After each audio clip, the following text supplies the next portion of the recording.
Tout de même 260 licenciements.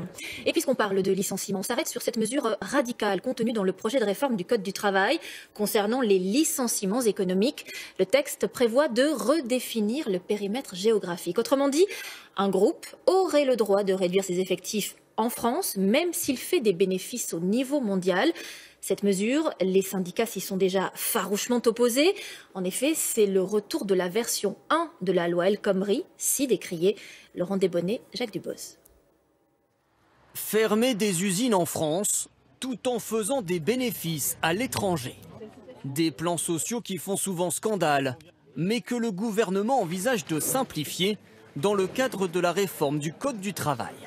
Actuellement, si un site français accumule les pertes, mais que la multinationale auquel il appartient réalise des bénéfices au niveau mondial, le licenciement économique est interdit. À l'avenir, cela pourrait devenir possible.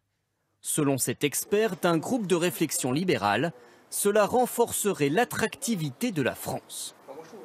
Cette mesure qui permettrait de réorganiser au fur et à mesure l'entreprise en observant ses résultats en France, sur son marché français, en fonction de l'activité économique, de son évolution en France, permettrait aux investisseurs étrangers de revenir, de s'implanter, voire de se développer, et à ceux qui y sont présents, eh bien de rester l'esprit serein. Des règles plus souples pour le licenciement. Une idée qui choque en revanche les syndicats. Ils craignent que les grandes entreprises créent artificiellement des difficultés dans leurs filiales françaises pour justifier leur fermeture. On ouvrirait des possibilités augmentées de pouvoir, non pas manipuler, mais modifier les comptes, organiser la comptabilité de telle manière que telle filiale pourrait paraître en déficit, ou au moins en déficit de résultats, quand ce n'est pas un déficit comptable réel. Et donc on créerait les conditions de précarisation supplémentaire et de créer des chômeurs supplémentaires. Une mesure qui pourrait avoir un impact immédiat sur plusieurs dossiers en cours, comme l'usine Whirlpool d'Amiens ou les magasins Marks & Spencer.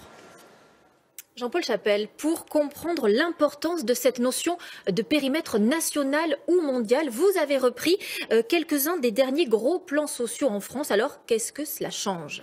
Alors cette question du périmètre est fondamentale. Le périmètre mondial a sauvé des emplois. Alors dans cette filiale d'un groupe suisse, 40 emplois sauvés dans l'usine qui fabrique des lavabos. La filiale française est en difficulté, mais les syndicats ont fait valoir que le groupe suisse se porte bien. Il a dû maintenir l'activité sur un des deux sites alors qu'il voulait fermer les deux. Dans le conflit Goodyear, le périmètre mondial a permis de retarder les licenciements pendant 7 ans. En 2007, la filiale française de pneus va mal, mais le groupe américain va bien. Les licenciements ont pu être repoussés jusqu'en 2014. Et dans certains cas, ça a permis aux salariés de toucher beaucoup d'argent. Regardez Molex, qui fabriquait des composants automobiles. Là aussi, filiale française en difficulté, mais groupe américain prospère au niveau mondial.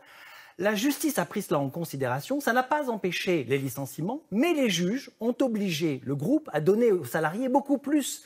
7 millions d'euros de dommages et intérêts à se partager. Même chose chez Continental, filiale française qui allait mal, groupe américain qui allait bien. La justice a forcé les Américains à payer 29 millions d'euros d'indemnités de licenciement. Merci pour ces précisions, Jean-Paul. Sur la